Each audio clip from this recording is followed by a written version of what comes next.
In today's show, Tim Donnelly of 99.9 The Fan in Raleigh joins the show and gives us an insider look from North Carolina at what it's been like to have Tom Dundon buy and transform a local team. What's he been like as an owner of the Hurricanes, and what might that mean for Dundon's ownership of the Portland Trail Blazers?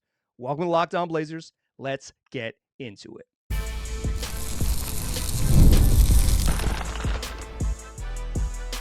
You are Locked On Trailblazers, your daily Portland Trailblazers podcast, part of the Locked On Podcast Network. Your team every day.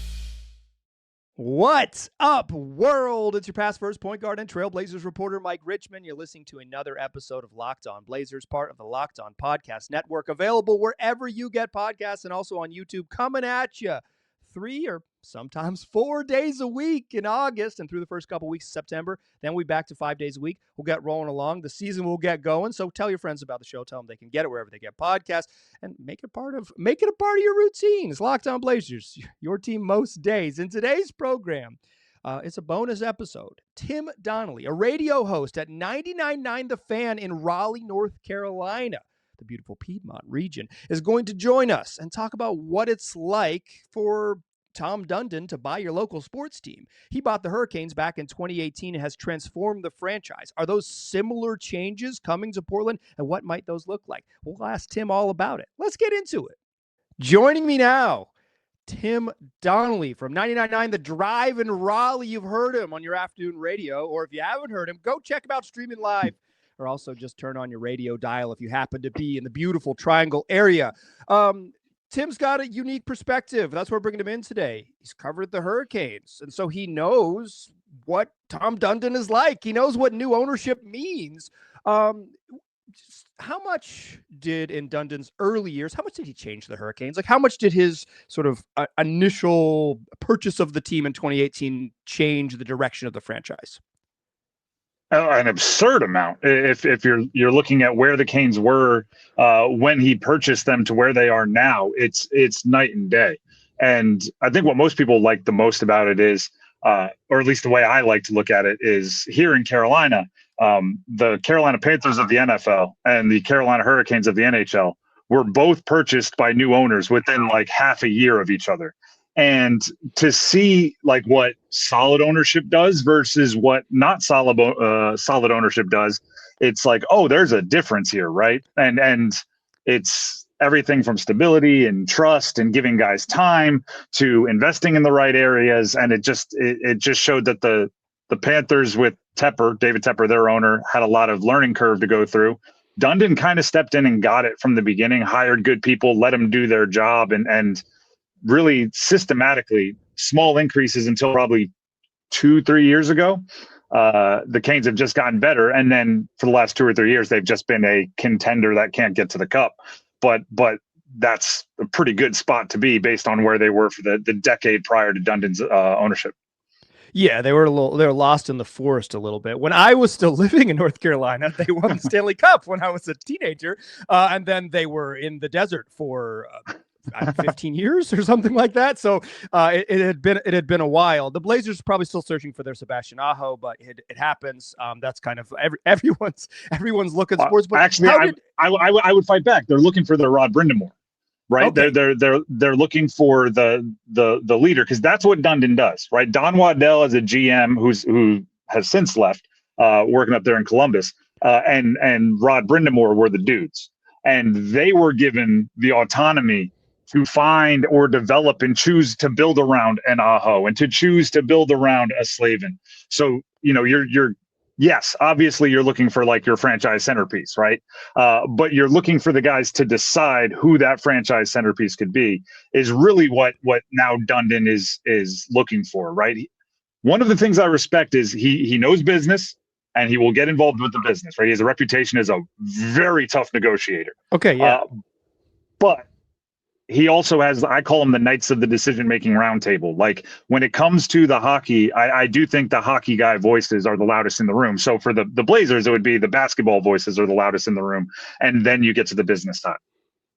Okay, so you mentioned this. I'm curious about this. There is sort of a reputation, at least outside of the triangle, like that Dundon is really hands-on and that he's really involved in stuff.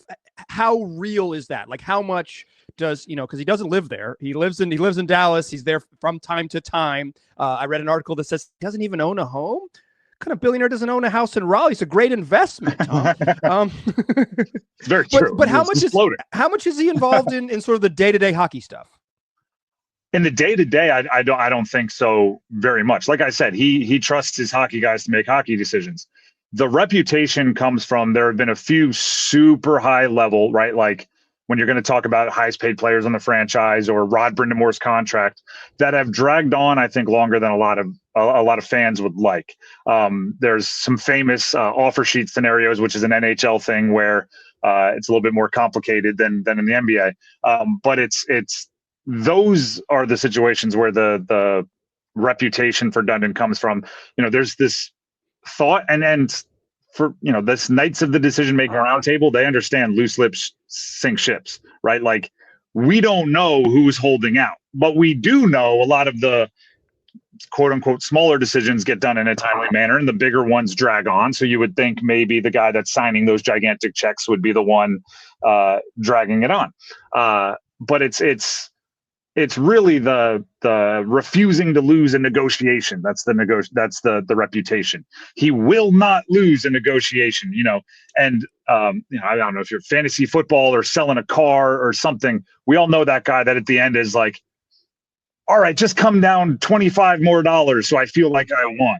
Like, that's the reputation that Dundon has. How much of it is him and how much of it is like when you don't want to go over your friend's house and you say, my mom won't let me, it might be some of like the GMs, the front office guys are trying to get one more win. So they go like, Dundon won't do it without, like, we don't know. They're very secretive in that way.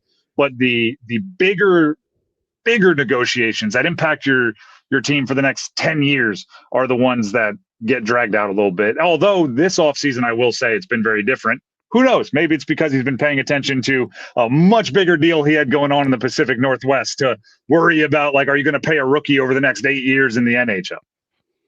What is your perception of, and I listened to a show you had about this, about this investment in basketball, whatever, 1,800 miles away, and how it impacts the Canes? Like, or even just, I guess, sports in Raleigh in general? Well, a few things. First of all, some of those knockdown negotiations look real weird in hindsight because Dundon has a lot more money than we thought. Right, just to come up with whatever it takes. I don't know the exact number he invested, but $4 billion evaluation. I'm sure there's a significant chunk of change that came from him. Right, it always felt like, he has to be, he's a little cash poor as an owner or whatever. So it justified some of the more stingy things. But now it's like, oh no, this guy's got cash. Like it's a different level of billionaire. There's levels even to billionaires. So there's that. Secondly, you brought it up. He's in Dallas, right? So right. If he's in Dallas running his business empire and he has to then split the time he's willing to go pay attention to his toys, his hobbies, there's probably a little bit of worry here that, I don't know, Carolina could be now the stepchild rather than like the beloved firstborn and heir, just because the financial investment is so much greater in the NBA than the NHL. But also like firstborn is the Canes. So we're waiting to see on that. I do know that Dundon's name has been attached, and he's been willing to attach his name, like coming from him, not just, third party sources, to kind of headline the Major League Baseball to Raleigh movement, which is something that locally pops up every once in a while. And one of the highlights for that has been they've got a billionaire with his name willing to be attached to it.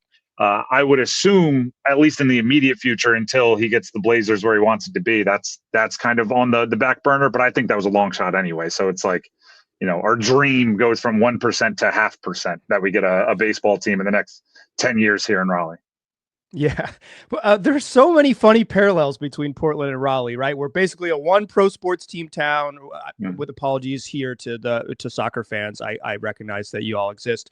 But you know what it is. And like Portland has dreams of a baseball team and it's like, and now I would say like successful mid-market, small market teams trying to make that jump.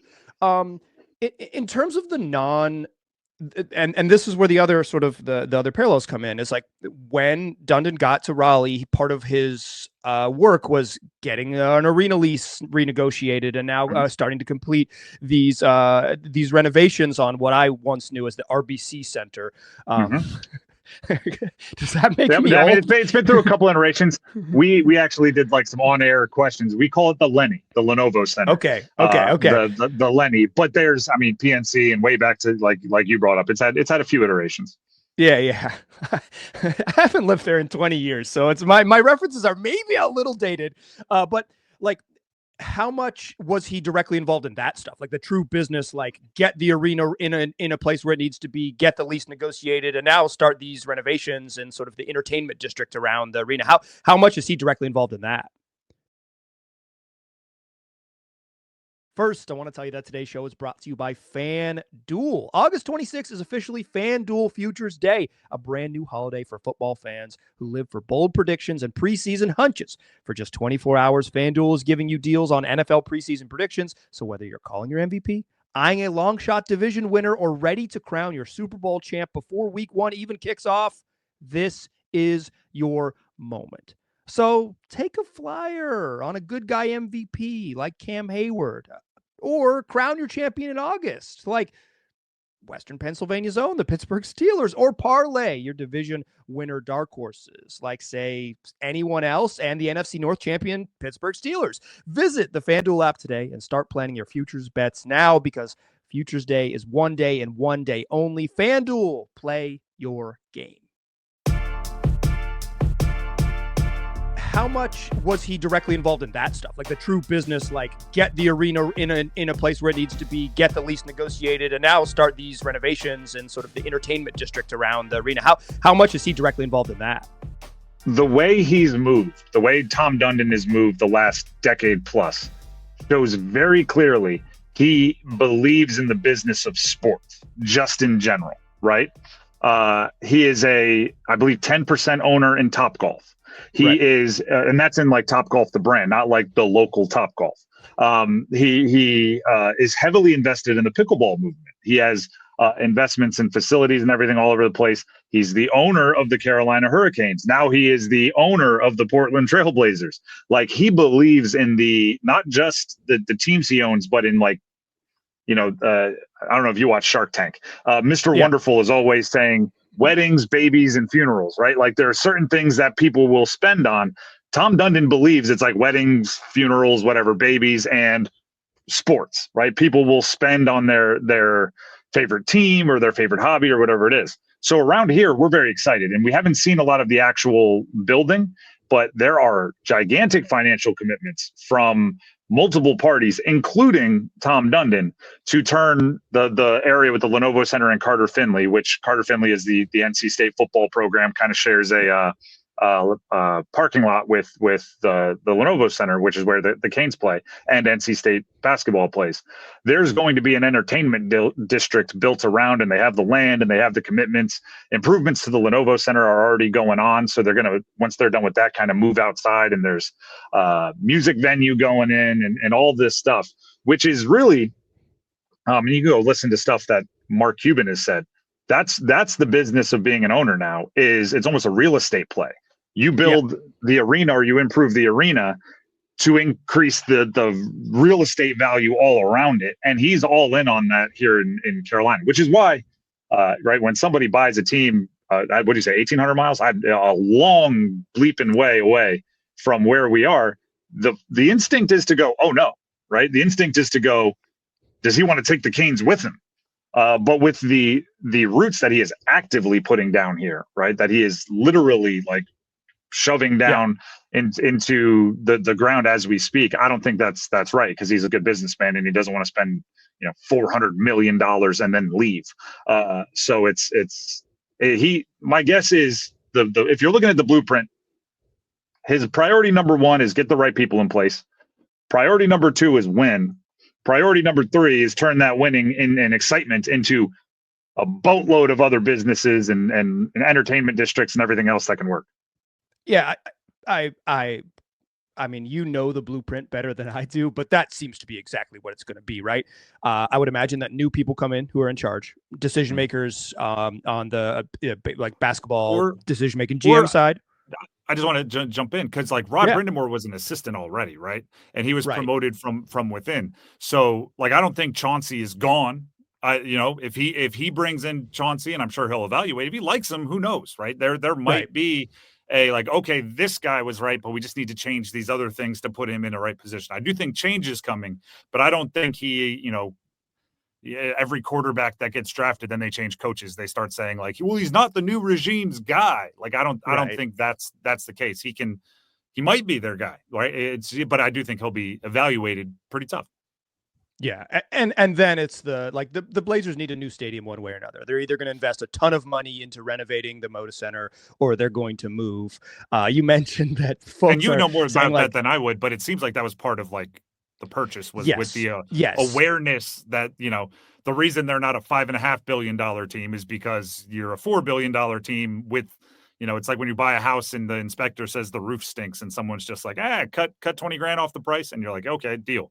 It sounds like they knew that was coming.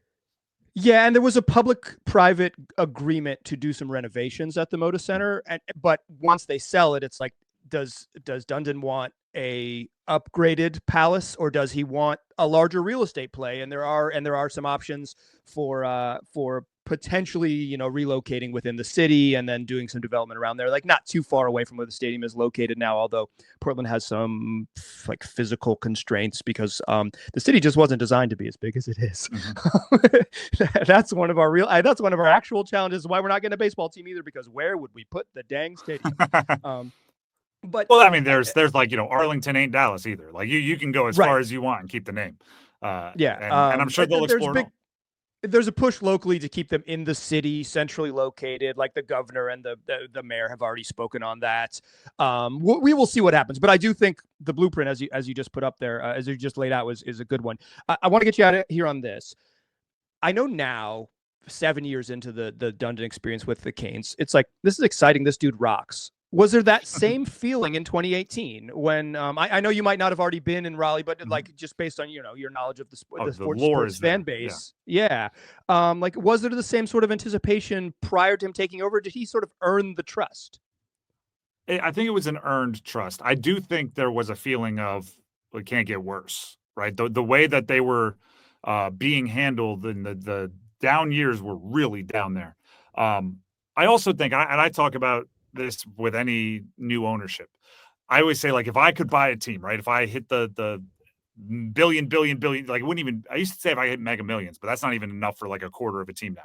If I hit some otherworldly lottery and I could buy a team, the first thing I would do is look for 3 universally approved things to do just to get ahead on the scoreboard with fans, right?